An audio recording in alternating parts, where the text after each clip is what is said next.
अखिलेश जी को हम धन्यवाद देने आए हैं और मायावती जी को भी हम कल मिलकर के आए, उनको भी हमने धन्यवाद दिया कि देश हित में ये आप लोगों ने कदम उठाने का काम किया है, संविधान को बचाने के लिए, सामाजिक न्याय के लिए, धर्मनिरपेक्षता के लिए, और देश पे जो खतरा जो मंडरा रहा है, आप देखिएगा जो अंग्रेजों के जो गुलाम रहे, आज वो देश पे सत्ता पे काबिज हो चुके हैं। बंच ऑफ थॉट्स, जो नागपुरिया कानून, आरएसएस का एजेंडा, आप लोग जानते होंगे कि मोहन भागवत लगातार कहा करते थे पहले भी कि आरक्षण को देखते हुए समीक्षा करके समाप्त कर देना चाहिए या आर्थिक तौर पे देना चाहिए। आज देखिएगा वो कहीं ना कहीं से हमारे संविधान के साथ छेड़छाड़ की गई, और जो इनका जो एजेंडा है, बाबा गोवलकर का जो बंच ऑफ थॉट्स का जो किताब है, ये संविधान की जगह पे उसको लिखना चाहते हैं।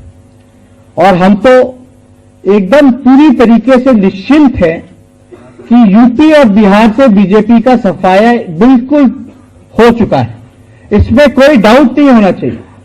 और खास तौर पे यूपी में जब ये गठबंधन हुआ, बाय इलेक्शन भी आप लोगों ने देखने का काम किया होगा, फूलपुर सीट, गोरखपुर सीट, उप मुख्यमंत्री, मुख्यमंत्री अपनी सीटों को बचा नहीं पाए। कांग्रेस पार्टी भी उस समय अलग लड़ी थी। आप देखिएगा काफी बड़े तादाद में लोगों का समर्थन इस गठबंधन को मिला, और मुझे पूरा विश्वास है, यूपी की जनता पर विश्वास है कि आने वाले चुनाव में ये पूरी तरीके से इस गठबंधन को समर्थन देने का काम करेंगे। और ये मैसेज जो है, जो संदेश जो है इस गठबंधन का, ये सिर्फ यूपी में ही नहीं गया है, ये बल्कि पूरे देश में गया है। और आगे आने वाला जो रास्ता यूपी और बिहार ही तय करेगा कि सेंट्रल गवर्नमेंट में या सत्ता में कौन आने जा रहा है, बैठने जा रहा है। हम निश्चिंत हैं इस बात को लेकर के।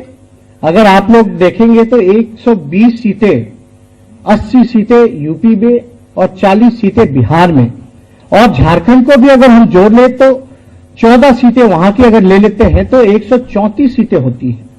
बीजेपी के पास अभी लगभग, एनडीए के पास 125 सीट के आसपास, 115, 118 सीट के आसपास ये सीटें हैं करंटली सिटिंग। ये गठबंधन होने से आप समझिए बिहार में जिस प्रकार से हम लोग मजबूत हुए हैं, वहां जिस प्रकार से हम लोगों का महागठबंधन बना है, और झारखंड में भी जिस प्रकार से एकजुट हो रहे हैं लोग, मुझे पूरा विश्वास है कि बीजेपी तो ऑटोमेटिकली आप समझिए कि 100 सीट माइनस पे चली जाएगी। और बाय इलेक्शन में ही बीजेपी अल्पमत में हो गई थी। पहले वो बहुमत अपने बलबूते पे थी, लेकिन बाय इलेक्शन के रिजल्ट के बाद वो अल्पमत में चली गई, और भारी नाराजगी लोगों की है। मजदूर हो, किसान हो, हर जात का लोग हो, हर धर्म का लोग हो, हर वर्ग का लोग हो, बीजेपी से कोई खुश नहीं। बीजेपी के लोगों ने बहुत बड़े बड़े सपने दिखाने के काम किया। बिहार को भी आए थे ठगने, वहां तो बिहार की बोली लगा दी गई थी। चुनाव में 2015 के उन्होंने बोली लगाई प्रधानमंत्री जी ने कि बिहार को वो स्पेशल पैकेज देंगे, 70,000 करोड़ दूं, 80,000 करोड़ दूं, 90,000 करोड़ दूं, चलो 1.25 लाख करोड़ का पैकेज दिया। आज तो हम अपने चाचा नीतीश जी से पूछते हैं, आप मुख्यमंत्री हो, 7 में चले गए धोखा देके, जनादेश का अपमान करके। आप पूछिए, डबल इंजन की सरकार है वहां केंद्र में और बिहार में, बड़े अरसे बाद सरकार जो है बनी एक ही गठबंधन की, लेकिन बिहार को जो उन्होंने वादा किया वो भी नहीं देने का काम किया। एक पैसा उस पैकेज में से एक पैसा नहीं देने का काम किया। Narendra Modi ji has promised that he will be giving Bihar special status, लेकिन उन्होंने स्पेशल राज्य के बारे में साफ बोल दिया कि बिहार जैसे राज्य को हम नहीं दे सकते। आप देखिए, जब आरक्षण आप स्वर्ण गरीबों के लिए आप प्रावधान कर सकते हो कानून को, तो आप बिहार को विशेष राज्य का दर्जा क्यों नहीं देते? बहाना आप बनाते हो कानून का। तो आप देखिएगा, ये पूरी तरीके से नरेंद्र मोदी जी का जो agenda, make in India, smart cities, Ganga सफाई योजना, ये जितने भी योजना थे, 15-15 लाख रुपए देना, हर साल नौजवानों को 2 करोड़ रोजगार देने का, एक भी प्रोमिसेस, एक भी वादा उन्होंने पूरा नहीं किया। काम क्या करते हैं आजकल देश में, क्या सुनने को मिलता है? लिंचिंग होते हैं हर जगह, मॉब लिंचिंग हो रहा है। सोसाइटी को कम्युनलाइज किया जा रहा है, जहर फैलाया जा रहा है और जातिवाद का पूरी तरीके से, जितने बड़ी बीजेपी और आरएसएस के लोग जातिवादी हैं, मेरे ख्याल से और कोई नहीं हो सकता। तो इसलिए देश को सही दिशा दिखाने के लिए, एक रास्ता दिखाने के लिए जो पहल और जो कदम आदरणीय अखिलेश जी ने उठाने का काम किया है, मायावती जी ने उठाने का काम किया है, इसके लिए हम पटना से चलकर तहे दिल से इनको बधाई देने के लिए यहां पर आए हैं।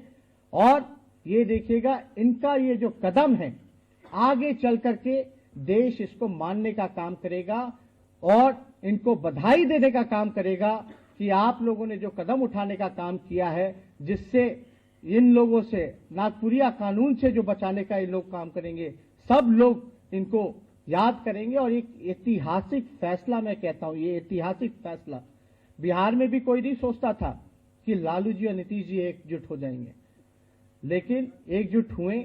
यहां भी लोग, बीजेपी ने पूरी तरीके से प्रयास करने का काम किया कि ये गठबंधन ना हो। और आप समझिए कि प्री प्लान में भी थे, हम लोग तो केस मुकदमा झेल ही रहे, सीबीआई, ईडी।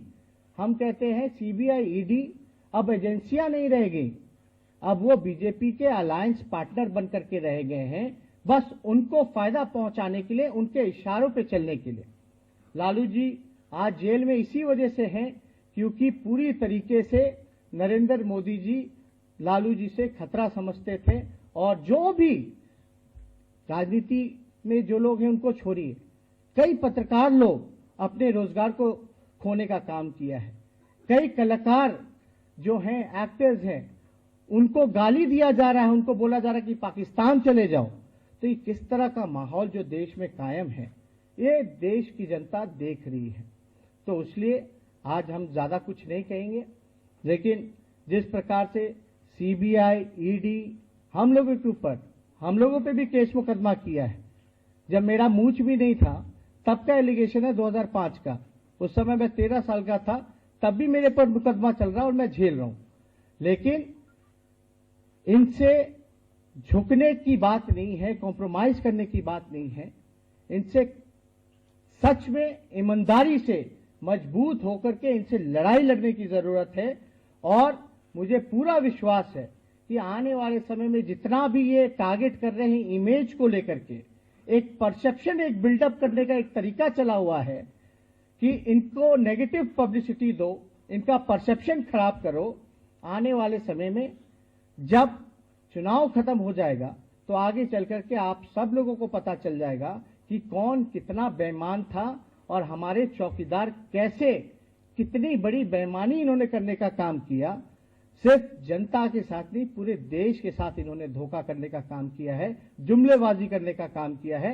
आने वाले वक्त में जनता इनको मुंहतोड़ जवाब देने का काम करेगी। और हम लोगों का जो भी संगठन यहाँ है उत्तर प्रदेश में, हम लोग पूरी मजबूती के साथ, जो भी बल है हमारा यहाँ पर, इस गठबंधन को हम लोग समर्थन देने का काम करेंगे। बहुत बहुत धन्यवाद। और पुनः मैं अखिलेश जी को दिल से बधाई देने का काम करता हूं।